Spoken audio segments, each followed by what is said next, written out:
Juan capítulo 8. Este sermón yo lo titulé Jesús, el dador de la vida. Y vamos a abarcar a partir del versículo 21 hasta el final del capítulo. Y quisiera, hermanos, que tratemos de ubicarnos en ese escenario, porque es un diálogo muy extenso. Y tratemos de poner atención. Hay pláticas que cambian nuestra perspectiva, cambian nuestra manera de pensar, nos afecta.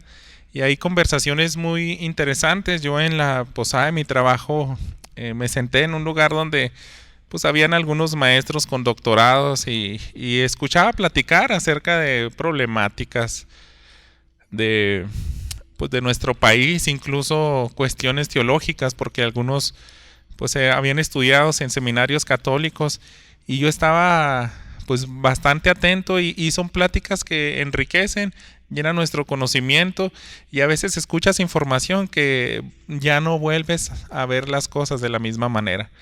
Y yo quiero que trate de ubicarse así donde está sentado e imaginarse cómo tiene una plática Jesús con los fariseos. En el Evangelio de Juan, los judíos es un término que se refiere principalmente a los líderes religiosos, a los escribas, a los fariseos, a los sacerdotes, al sumo sacerdote. Y ellos no querían creer con Jesús, pero ¿qué clase de pláticas tenía Jesús para convencerlos? Entonces, si usted, con la ayuda de Dios y de su Espíritu Santo, se puede ubicar en ese escenario y escuchar este diálogo, va a ver que hay palabras que nos bendicen, que podemos ayudar para también compartir el Evangelio a alguien más. Y primeramente, pues que nuestras vidas sean transformadas. A lo largo de esta lectura voy a irle dando los encabezados de este sermón. Y quiero empezar con la primera parte. Jesús advierte a los incrédulos. Ese es un diálogo que Jesús me parece que sigue continuando con el tema más importante que nosotros podemos tener en este mundo. Yo les decía que a veces escuchamos conversaciones interesantes, pero no hay ningún tema más interesante, hermanos, para nosotros, los hijos, para el hombre, que cómo puedes asegurarte tu lugar en la eternidad, si vas a estar en un lugar de condenación o en un lugar de bendición. Entonces esta conversación, hermanos, que vamos a escuchar a continuación y tratar de entender un poco tantas riquezas que nuestro Señor Jesús dejó aquí, vamos a ver por qué el apóstol Juan nos dejó diálogos tan largos a los cuales le podemos sacar provecho. Primeramente dice así, y voy a leerles del versículo 21 en delante. Entonces Jesús les dijo de nuevo: yo me voy y me buscarán, y ustedes morirán en su pecado. A donde yo voy, ustedes no pueden ir. Por eso los judíos decían: ¿acaso se va a suicidar? Puesto que dice: a donde yo voy, ustedes no pueden ir. Y Jesús les decía: ustedes son de abajo, yo soy de arriba. Ustedes son de este mundo, yo no soy de este mundo. Por eso les dije que morirán en sus pecados, porque si no creen que yo soy, morirán en sus pecados. Trate de ubicarse en esta plática. Lo primero que está mencionando Jesús, está hablando de la vida o de la muerte. Y más que nada es una advertencia a que ellos pueden morir en sus pecados.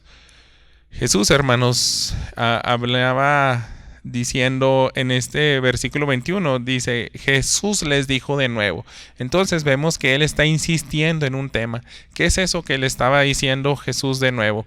Y lo vemos a lo largo de todo este evangelio, pero en el contexto inmediato, si usted regresa al capítulo 7, fíjese lo que dicen los versículos 33 y 34. Esto es lo que Jesús insistía. Les leo: pero Jesús dijo: por un poco más de tiempo estoy con ustedes. Después voy a aquel que me envió. Me buscarán y no me hallarán. Y donde yo esté, ustedes no pueden ir. Entonces Jesús había hablado de esta realidad. Siempre platicaba de las cosas que tienen que ver con la eternidad y las cuestiones terrenales. Pero al parecer esa audiencia todavía no había captado bien qué tan importante era que ellos supieran eso. Por eso aquí en los versículos 21 del capítulo 8 leemos: vuelve a insistir Jesús. Otra vez repite: me voy a ir. Pero ustedes tengan cuidado, porque si mueren van a morir en sus pecados. Y significa, hermanos, que tienen un tiempo ahí, solamente un lapso de oportunidad que Dios da, donde podemos cambiar nuestra eternidad. Y por eso esta plática es muy importante. Jesús insiste en este asunto de vida o muerte, y no nada más en ese capítulo 7. Fíjense lo que dice en este mismo capítulo 8, el versículo 12. Jesús les habló otra vez, diciendo: yo soy la luz del mundo. El que me sigue no andará en tinieblas, sino que tendrá la luz de la vida. Él ya había hablado y siempre utilizaba esos paralelos. Estoy aquí para serles luz, para hacerles vida. Fíjese lo que dice los versículos 19 y 20. Entonces les decía: ¿dónde está tu Padre? Ustedes no me conocen a mí ni a mi Padre, les respondió Jesús. Si me conocieran, conocerían también a mi Padre. Ese es otro asunto que él está retomando aquí en estos versículos adelante. Él está hablando de que su Padre le envía para que sea hombre, para que le obedezca, y más que nada para que comunique un mensaje. Y eso es lo que está haciendo nuestro Señor Jesús.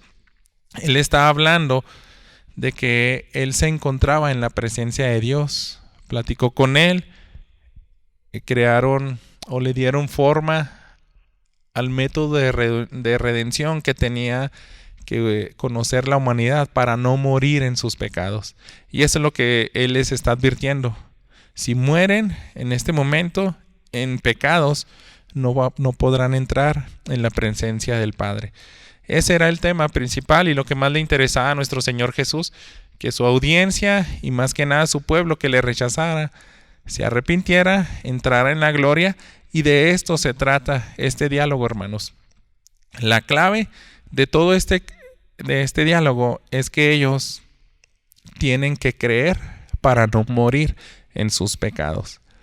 El versículo 24 es donde lo hice más específico. Por eso les dije que morirán en sus pecados, porque si no creen que yo soy, morirán en sus pecados. De esto se trata este mensaje, hermanos. Es cuestión de vida o muerte. Es la plática más importante que tú y yo podemos escuchar en este lado de la eternidad. Y asegurarnos de que entendemos qué es lo que quiere explicar Jesús y todo lo que tiene que ver, para que tú y yo no pasemos una eternidad separados de Dios. Y este diálogo, ahora viene la respuesta de su audiencia. Él les acaba de decir: yo soy enviado por Dios, y luego les repite continuamente en este capítulo: yo soy. Es una manera en la cual Dios siempre se reveló desde el Antiguo Testamento.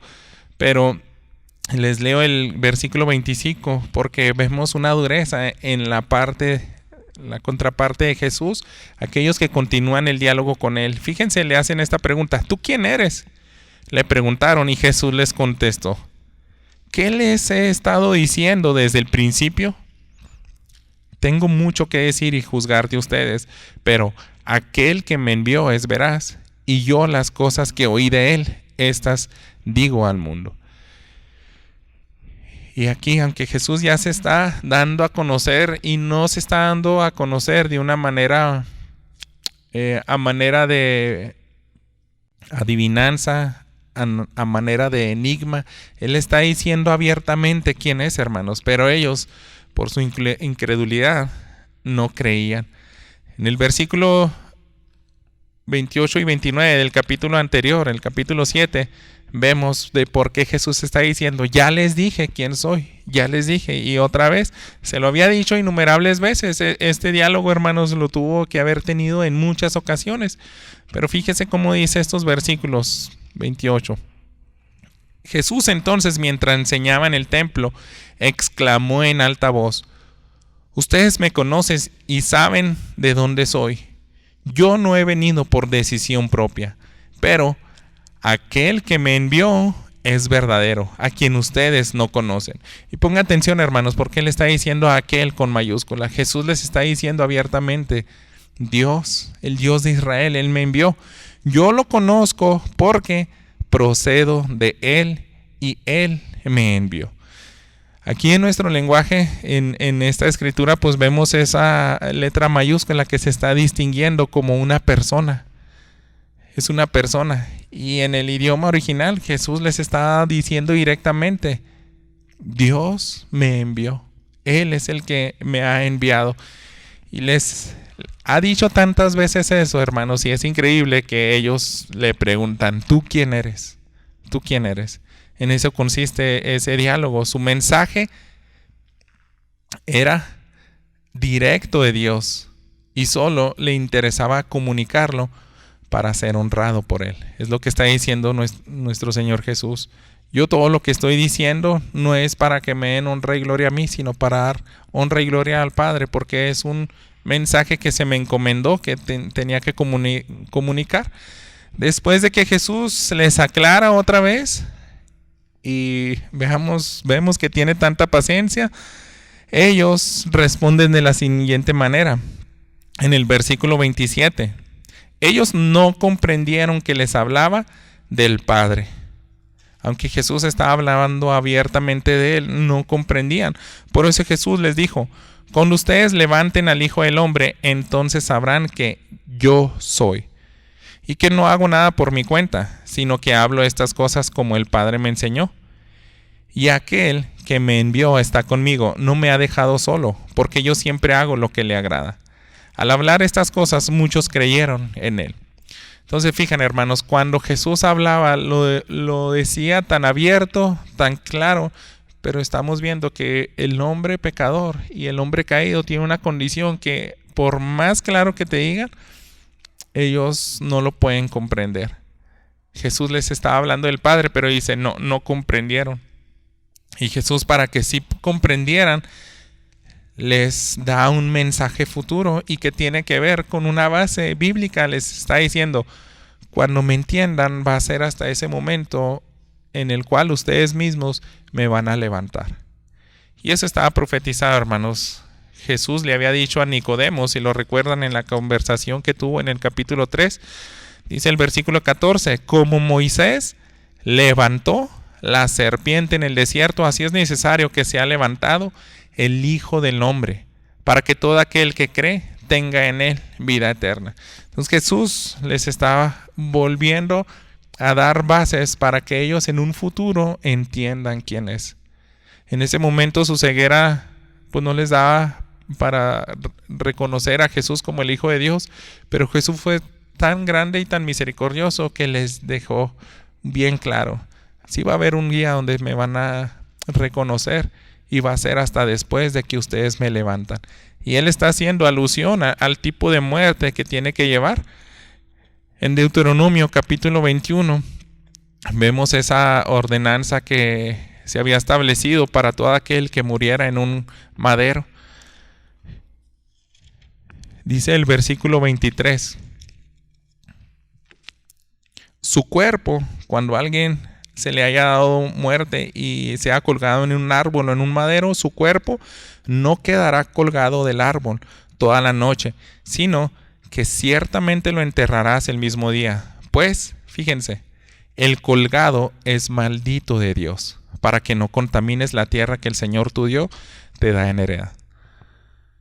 Ustedes van a demostrar que cuando me cuelguen, cuando me levanten, va a ser evidente de que voy a ser maldito, voy a llevar todos los pecados de la humanidad y los voy a llevar sobre mí. Y Jesús les está dando todas estas pistas porque ya está a semanas, hermanos, de ser crucificado. Pero Jesús, en su gracia y su misericordia, está preparando un mensaje en ellos para que en algún punto puedan reaccionar. Y este lenguaje, este diálogo que estamos escuchando, hermanos, es importantísimo. Jesús tenía que ser maldito y tenía que ver muerto de una manera específica, crucificado, ¿verdad? Por lo tanto, dice aquí en este versículo, muchos creyeron. Y en este punto del diálogo parece que la historia es tan positiva porque dice: wow, Jesús se ganó a algunos judíos, aquellos que le rechazaban, pero ahora le están creyendo. Y cuando lees este capítulo, pues o sea, por primera ocasión, y si pusiste atención, yo creo que pudiéramos sacar cierta sonrisa pudiera provocar en nosotros cierta esperanza, decir que qué bueno fue que en el tiempo de Jesús no todos le rechazaron, hermanos. Pero es interesante que Jesús, aunque siempre habló de ellos, déjenme leerles, regresando aquí al Evangelio de Juan, el capítulo 6, pero lo que dice el versículo 29. Jesús les respondió: esta es la obra de Dios, que crean en el que Él ha enviado. Ese es el mensaje que Jesús les había dicho. Pero en este capítulo parece, porque nos está afirmando, algunos creyeron. Y parece que no fueron pocos, sino que fueron bastantes. Dice, muchos creyeron. Sin embargo, hermanos, esta advertencia a los incrédulos no se termina aquí. No solamente, hermanos, es creer. Sí es clave, porque nosotros comprendemos que la salvación es por fe a través de Jesucristo, y así es como obtenemos la vida eterna. Pero para que tú entiendas a qué tipo de fe se refiere, el diálogo continúa. Porque Jesús no solamente dejó ahí la plática y los felicitó. ¿Saben qué? Qué bueno que ya creyeron en mí. Vámonos pues a, no sé, ¿qué les parece si festejamos con otra comida milagrosa como la de los panes y los peces? Pero Jesús no, hermanos, continúa con el diálogo y ahora nos va a dar distintivos de los hijos de Dios. Esta es la segunda parte de mi sermón, porque el creer en Jesús implica muchas cosas, hermanos, y este diálogo es importante que nosotros sigamos indagando en qué tantas cosas importantes platicaron. Fíjense el versículo 31. Entonces Jesús decía a los judíos que habían creído en él. Se está dirigiendo a aquellos que parece que están pues viniendo de la luz a las tinieblas. Y esto es importantísimo. Dice, si ustedes permanecen en mi palabra, verdaderamente son mis discípulos, y conocerán la verdad, y la verdad los hará libres.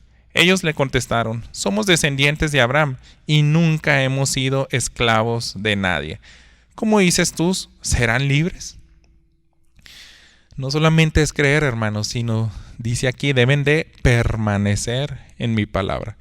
¿Cómo te aseguras de que tú has tenido una fe auténtica y que verdaderamente eres un hijo de Dios? Dice que el permanecer revela la autenticidad de los hijos de Dios. Si tú no permaneces en la palabra, es como decir, pues yo solamente se me explicó el evangelio en una ocasión, había hasta una campaña, me pidieron hacer una oración y tuve fe, creí.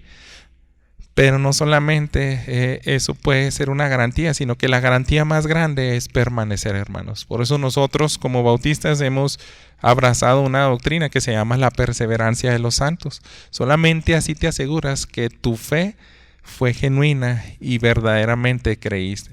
Porque dice, si permaneces en mi palabra, esa palabra te va a liberar por completo de tus pecados. Si hay un evento único donde eres perdonado, eres justificado y eres trasladado de la luz a las tinieblas, pero para que tú te asegures que eso realmente ocurrió, entra el proceso de la santificación. Y ahí tiene que ver la palabra. Y hermanos, aquí debemos de tener pues un tiempo para aplicarnos, y pensemos en muchos amigos, en muchos conocidos que hemos escuchado y a veces con tanto sorpresa decir, es que él creyó, lo vimos congregado, lo vimos con cierto cambio, pero no permaneció. Ahora está tan lejos de los caminos de Dios. Entonces, a la luz de la palabra, Jesús dice, si verdaderamente quieres saber que eres mi discípulo, debes de permanecer en la palabra, porque esa es la que te va a liberar. Y ahí en ese diálogo, pues hay esa respuesta de los judíos. Le dicen, oye, ¿por qué tienes que hablar acerca de libertad? Nosotros somos completamente libres, somos hijos de Abraham y somos libres. No entendían a qué tipo de esclavitud se refería Jesús, y Jesús les está diciendo, ustedes no son libres del todo. Fíjense, el versículo 34 y 36 continuó. Jesús les respondió: en verdad les digo que todo el que comete pecado es esclavo del pecado. Y el esclavo no queda en la casa para siempre. El Hijo sí permanece para siempre. Así que, si el Hijo los hace libres, ustedes serán realmente libres. A esa libertad se refería nuestro Señor Jesús. Eres esclavo del pecado porque no puedes dejar de satisfacer esos deseos que van en contra de la ley de Dios. Y Jesús les está diciendo: no solamente debes de creer, debes de permanecer. Y también permanecer es purificarte en la palabra de Dios. Tu pecado se tiene que estar limpiando continuamente. Y eso va a ser una muestra que ya no eres esclavo del pecado. Ahora sí tienes la facultad para luchar contra ese pecado que te ata. Esa libertad, hermanos, todos la necesitamos. El apóstol Pablo en Romanos capítulo 8, en Romanos capítulo 3 nos había hablado bastante de eso. Les leo los versículos 10 al 12. Como está escrito: no hay justo ni aun uno. No hay quien entienda, no hay quien busque a Dios. Todos se han desviado a una, se hicieron inútiles. No hay quien haga lo bueno, no hay ni siquiera uno. Y estas palabras, hermano, no olvide que estamos tratando de esforzarnos por meternos en esa audiencia. Necesitamos continuamente que alguien nos recuerde eso. Tú eres pecador. Tú no eres perfecto, porque no hay ninguno que no peque, sino que todos estamos muertos en nuestros delitos y pecados. Y Jesús les está diciendo: ustedes necesitan esa libertad. De lo contrario, van a morir en pecados. De eso inició el diálogo, ¿recuerdan? Pensemos en esa analogía que Él les está diciendo acerca de la libertad. Si el Hijo no los libera, nunca podrán ser libres. Está hablando de que los herederos, los hijos legítimos, son los únicos que permanecen para siempre, pero los esclavos no permanecen para siempre en la casa. Esta es una afirmación que tal vez nosotros no podemos imaginarnos o entenderla así rápidamente. Para eso vayamos a Romanos capítulo 8 y entendamos un poco a qué se refiere con esa libertad o cómo era en esa época. Un esclavo no solamente se refería a Jesús en ese sentido, pero fíjense el versículo 2: porque la ley del Espíritu de vida en Cristo Jesús te ha libertado, y pongan atención, de la ley del pecado y de la muerte. De la ley del pecado. ¿Por qué? Porque la ley de Dios dice que cualquiera que viva bajo ella será maldito. No la podemos cumplir, no podemos ser perfectos, no podemos vivir de una manera completamente perfecta como la hizo nuestro Señor Jesús. Y por tanto, si morimos así, nos va a liberar tanto de la ley aquí en vida y también de la muerte, la segunda muerte. Ese es un tema, hermanos, que está implícito, y a esa muerte se refiere Jesús. Su audiencia tenía un problema, y era eso de que no querían aceptar las enseñanzas, pero porque no las comprendían. En el versículo 37, si regresamos a Juan capítulo 8, Jesús continúa, dice: sé que ustedes son descendientes de Abraham, y sin embargo me quieren matar porque mi palabra no tiene aceptación en ustedes. Yo hablo lo que he visto con mi padre. Ustedes entonces hacen también lo que oyen de su padre. Ellos le contestaron: Abraham es nuestro padre. Jesús les dijo: si son hijos de Abraham, hagan las obras de Abraham. Pero ahora me quieren matar a mí, que les he dicho la verdad que oí de Dios. Esto no lo hizo Abraham. Ustedes hacen las obras de su padre. Y aquí va otra característica, hermanos, de cuáles son los distintivos de los hijos de Dios. No solamente permanecen en su palabra, no solamente creen, sino también, hermanos, obedecen esa palabra. Porque muchos pueden tener bastante conocimiento de la escritura, pero permanecer implica obedecer. Ese es otro distintivo. Así que si obedeces, pues está en esa orden de un padre al hijo. Te da una orden, lo obedeces, entonces eso afirma, confirma de que eres sus hijos, porque cada padre es digno de obediencia. Yo no le puedo dar una orden a alguien que no es mi hijo. De hecho, difícilmente me va a obedecer si no tiene una educación, pues un principio moral de decir respeta a los adultos, pero es difícil que alguien pues no te obedezca y va a dudar. Porque va a decir, pues en mi vida lo he visto porque me está dando esa orden. Entonces, la obediencia es un reflejo y que afirma de quiénes son hijos las personas. Y Jesús los está metiendo en ese diálogo a que piensen si son hijos de Dios o si son hijos del diablo. Todavía no lo está diciendo abiertamente, quiere empezar en que ellos se aseguren de que son hijos de Dios. Y van a ser hijos de Dios si obedecen esas palabras. ¿Por qué? Fíjense lo que dijo el versículo 38. Yo hablo lo que he visto con mi padre, ustedes entonces hacen también lo que oyeron de su padre. Hacen, pero no lo que Dios me mandó a hacer a mí. Ustedes tienen otro padre. Cada hijo revela la naturaleza de su padre. O creen en el hijo o le rechazan. O permanecen en su palabra o no. O le obedecen o no. Esa es otra característica. Pero vamos a ver algo más, hermanos. Continúen la segunda parte del versículo 41. Ellos le dijeron, continúa este diálogo, ahora ellos responden, nosotros no nacimos de fornicación. Tenemos un padre, es decir, Dios. Jesús les dijo, si Dios fuera su padre, me amarían, porque yo salí de Dios y vine de Él, pues no he venido por mi propia iniciativa, sino que Él me envió. ¿Por qué no entiendes lo que digo? Porque no pueden oír mi palabra. Entonces, aquí vienen otros distintivos de los hijos de Dios. Primero que nada, me tienen que amar. Mis hijos sí me aman. Y mis hijos también escuchan mi palabra. A ellos sí les interesa.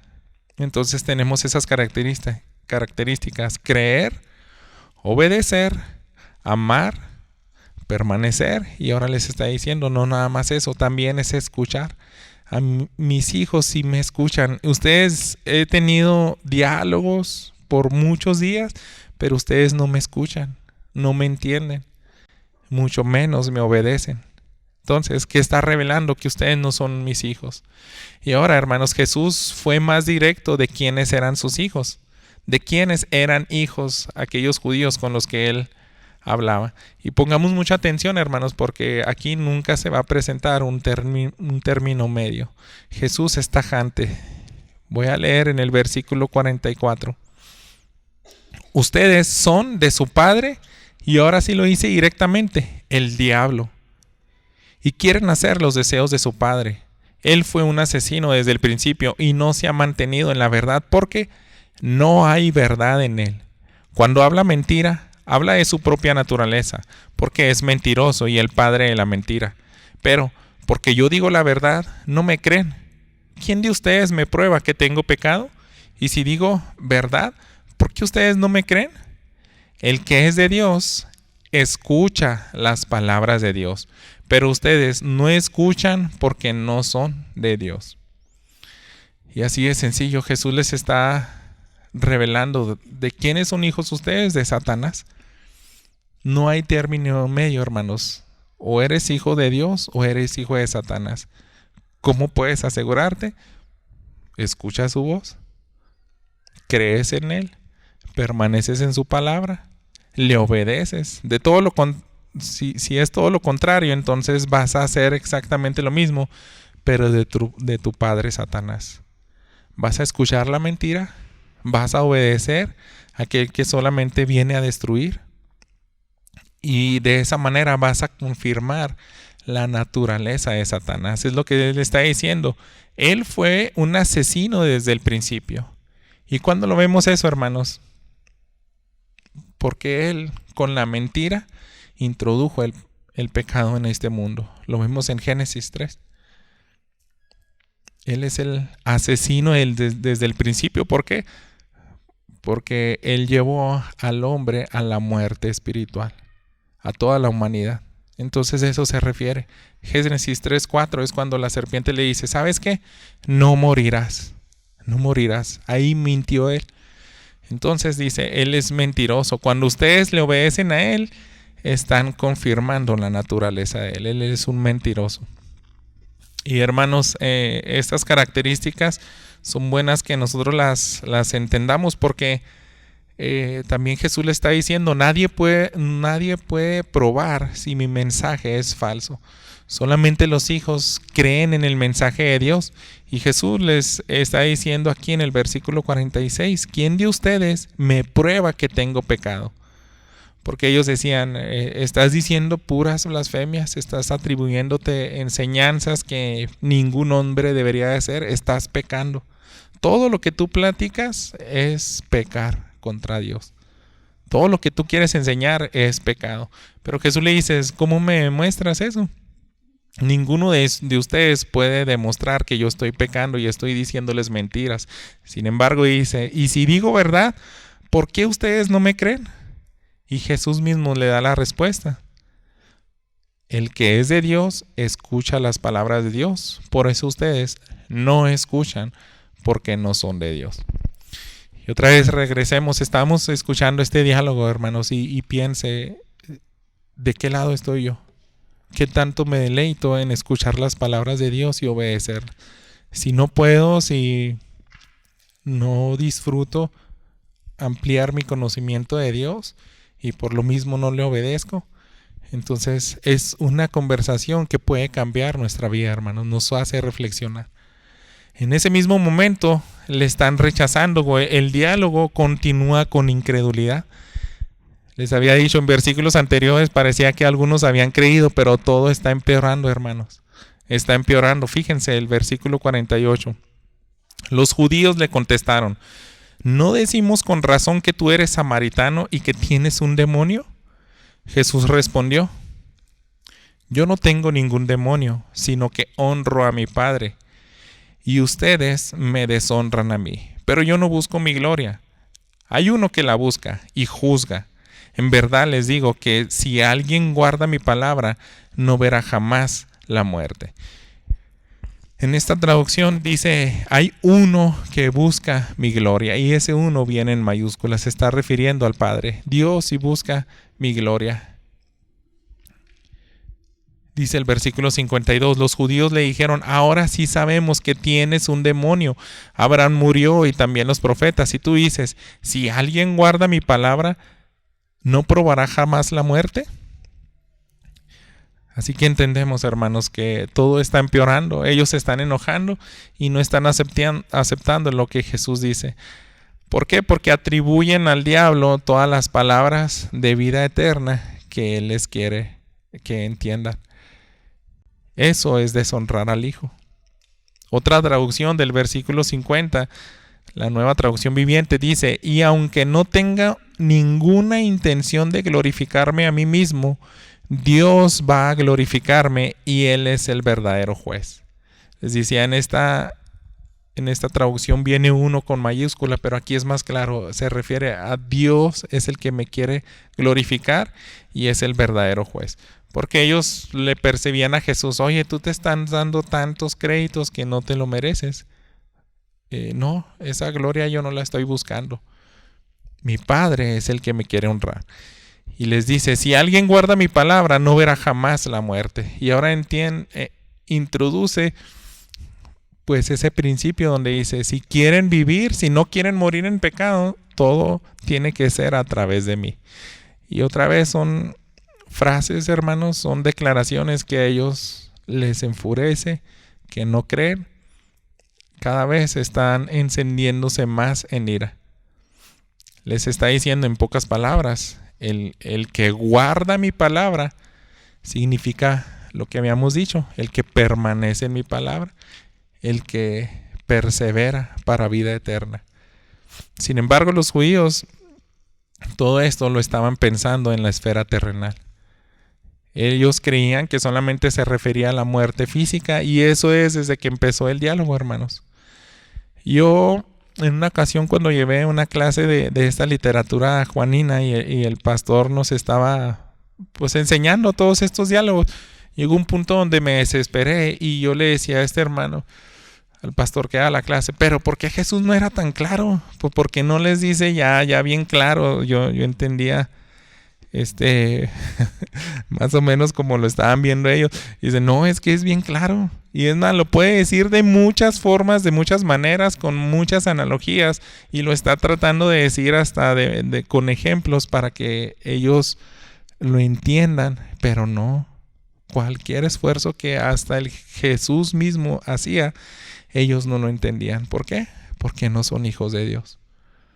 Porque no pueden entenderlos, están en esa condición. Así que ellos no pasaban del ámbito terrenal. A lo mejor de ahí podemos sacar otro distintivo de los hijos de Dios. Los hijos de Dios sí entienden las palabras del Padre. Por eso en este evangelio más adelante dice, mis ovejas sí oyen mi voz y me obedecen. Pero los que no, los incrédulos, ni la entienden, es como un ruido extraño y por lo mismo nunca la van a obedecer. Por más claro que sea, hermanos. Después de ver esos distintivos de los hijos de Abraham o los hijos de Dios, vamos a ver en la última parte de este sermón. Jesús es mayor que Abraham y Jesús, hermanos, es el dador de la vida. Les leo en el versículo 52. Los judíos le dijeron, ahora sí sabemos que tienes un demonio. Insisten ellos, hermanos. Abraham murió y también los profetas. Y tú dices, si alguien guarda mi palabra, no probará jamás la muerte. ¿Eres tú acaso mayor que nuestro padre Abraham, que murió? Los profetas también murieron. ¿Quién crees que eres? Entonces, ¿de qué están hablando ellos, hermanos? De una muerte física, una muerte terrenal. Porque ya Abraham siglos antes había muerto, los profetas, y ellos están quedando en ese tipo de muerte. Dice, ¿por qué tú te crees mayor que ellos de dar vida si ni siquiera ellos pudieron vivir hasta esta fecha? Ellos no eran tan divinos como para permanecer inmortales. En pocas palabras, yo quise parafrasear de la siguiente manera. Ellos le dijeron, ¿estás insinuando que eres mayor que Abraham?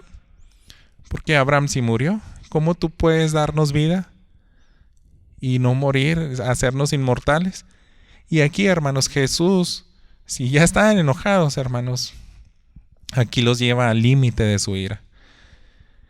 Y podemos entender que Jesús no es que no se toque el corazón y que simplemente quiera hacer enojar a las personas, sino que Él, la palabra que dice es necesaria o para volverlos en sí, y en su caso si siguen de rebeldes e incrédulos, pues van a hacer que ese odio se encienda.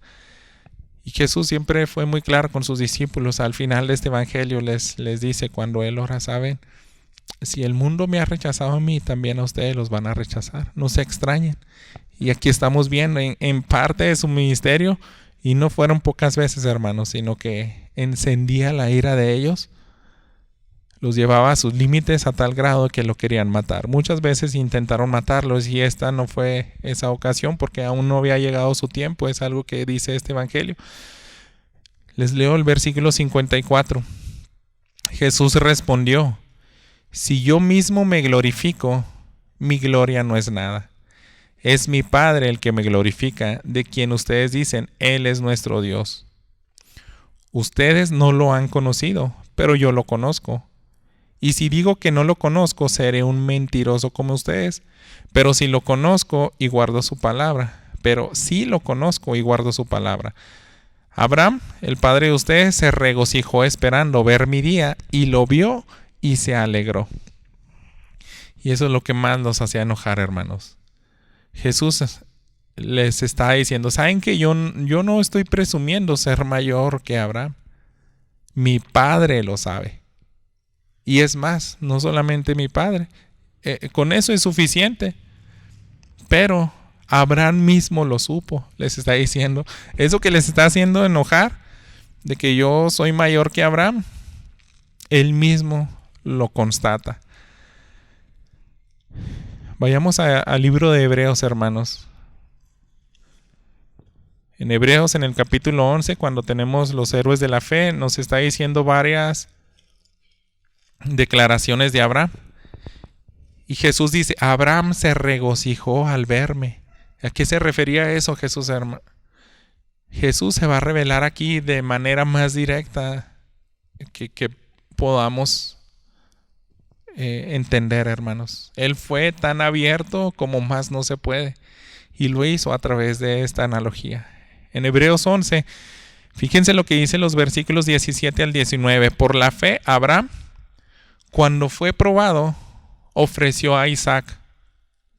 Y el que había recibido la promesa ofrecía a su único hijo. Fue a él a quien se le dijo, en Isaac te será llamada descendencia. Él consideró que Dios era poderoso para levantar aún de entre los muertos, de donde también en sentido figurado lo volvió a recibir. Y pongan mucha atención, hermanos, porque esto yo creo que es la enseñanza crucial, creo yo, y lo que más me bendijo. Jesús dice, Abraham se regocijó en mí. Ellos se enfurecen, pero es verdad eso, hermanos. ¿Por qué? Porque Abraham creyó que Dios es capaz de dar vida a las personas. Por eso él estuvo dispuesto a actuar en fe. Decía, yo voy a matar a mi hijo Isaac porque estoy completamente seguro que Dios es tan poderoso que puede levantar a mi hijo aún entre la muerte. Entonces, ¿qué está afirmando Abraham? Yo creo que Dios es poderoso para dar vida. Y a eso se refería a Jesús, hermanos. Esto es tan sorprendente porque Dios es Jesús. Jesús es Dios, es el mismo, hermanos. Y ellos ahí es donde más se enojan. Te atreves a decir que eres Dios. Todo apunta a que el David, recuerdan, lo leímos en el versículo 51 de Juan 8. Es lo que les está diciendo y les está insistiendo. En verdad les digo que si alguien guarda mi palabra, no verá jamás la muerte. Abraham la guardó. Abraham creyó en Dios. Yo te voy a dar una descendencia y te creo que eres capaz de dar vida.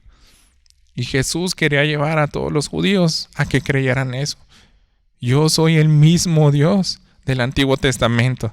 Lo hice aquí en el versículo 57 en delante hasta el final. Por eso los judíos le dijeron, aún no tienes 50 años. ¿Ya has visto a Abraham? Jesús le dijo, en verdad les digo que antes de Abraham naciera, yo soy. Entonces tomaron piedras para tirárselas, pero Jesús se ocultó y salió del templo. Yo soy, hermanos. ¿Cómo se reveló nuestro Señor Jesús? En el Antiguo Testamento. Cuando Moisés le tenía esa plática con Dios antes de liberarlo. Oye, ¿qué va a pasar cuando yo vaya y les diga que el Dios de Abraham, de Isaac y de Jacob les está pidiendo que vengan conmigo? ¿Qué les voy a decir? Y Dios le dice, diles, yo soy. Y para que un judío incrédulo escuchara a Jesús hacer esa información, era que yo soy, o Yahweh, como decían los israelitas, es el mismo Dios del Antiguo Testamento. Jesús está diciendo, yo soy ese mismo Dios eterno que ustedes tienen en todas sus historias del Antiguo Testamento. La respuesta de ellos, la reacción, la encontramos de acuerdo a lo que dice Levítico 24:16. Fíjense. Además, el que blasfeme el nombre del Señor, ciertamente ha de morir. Toda la congregación ciertamente lo apedreará. Tanto el extranjero como el nativo, cuando blasfeme el nombre, ha de morir. Por eso agarraron piedras, hermanos. Él blasfemó. Él se hizo hacer llamar Dios. Pero Jesús no tenía que morir apedreado. Tenía que morir colgado. Y no era el momento. Algunos creen que posiblemente salió de manera milagrosa en medio de ellos. Y es como dice, simplemente se escapó. No lo pudieron matar. Para algunos hermanos, este entendimiento de esa audiencia sí se llegó a abrir a su tiempo. Acuérdense, el versículo 28 de Juan 8 dice: Jesús les dijo: cuando ustedes levanten al Hijo del Hombre, entonces sabrán que yo soy, y que no haga nada por mi cuenta, sino que hablo estas cosas como el Padre me enseñó. En Hechos capítulo 2 se cumple esto, hermanos. Acompáñenme ahí.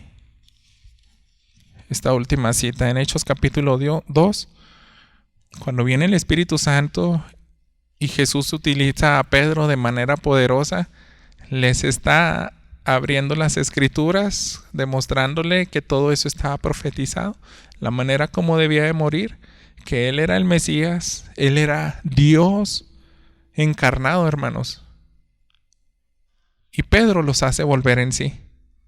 Y fíjense, les leo los versículos 36 al 39. Sepa pues con certeza toda la casa de Israel que a este Jesús, a quien ustedes crucificaron, Dios lo ha hecho Señor y Cristo. Al oír esto, conmovidos profundamente, dijeron a Pedro y a los demás apóstoles: hermanos, ¿qué haremos?